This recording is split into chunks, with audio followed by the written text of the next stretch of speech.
experience implementing blended learning in your classroom, and maybe think about what are the biggest differences between what you expected and the reality of the implementation. Oh, good. Okay, so I expected it to be a lot of work. It was a lot of work. I'm finding that it is very front-loaded. There's a lot of work that we're doing up front, but at this point in the game, like once I give my students the playlist and their expectations, I have tons of free time during the class period to actually conference with students one-on-one, to pull kids in, small groups.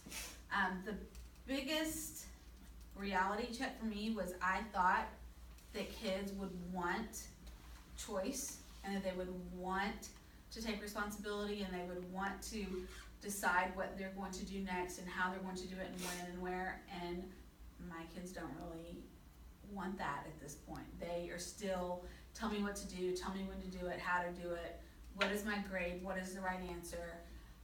So I'm still struggling with them just not even looking at the grades in Skyward, everything's in Canvas. They're still very much needy, like I'm still having to hold their hands, where I thought that they would step up, and it might be different in pre-AP, but I thought for sure that my students would kind of want that independence, and I have not gotten there yet.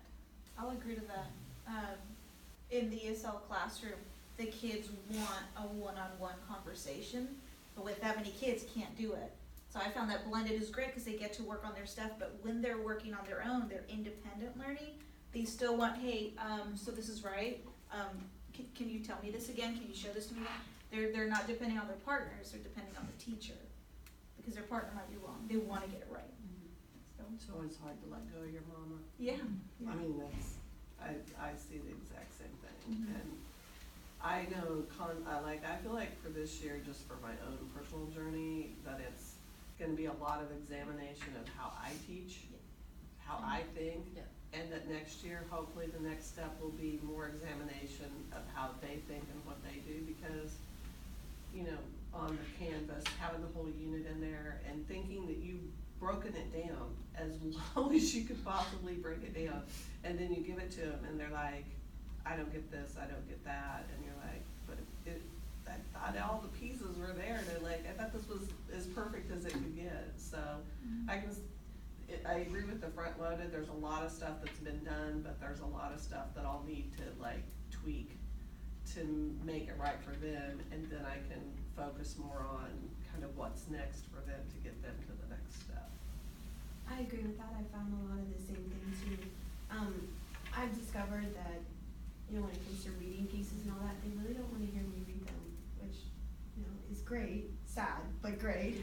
So once we put it on Canvas and they want to take that opportunity to read it themselves and to understand it themselves, but at the same time during class, I'm running around from table to table, student to student, like a crazy person, because they are asking me, what do we do next?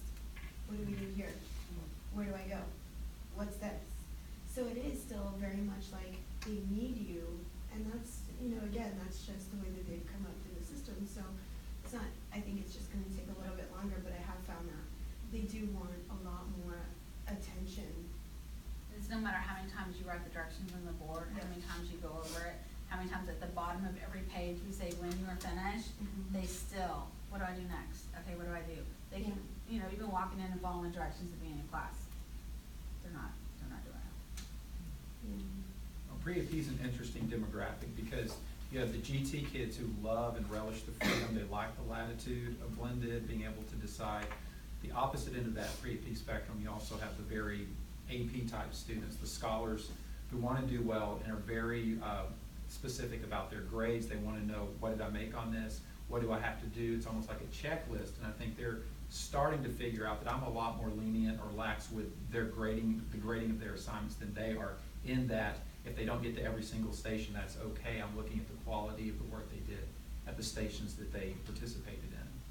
So that's been the experience in pre-AP.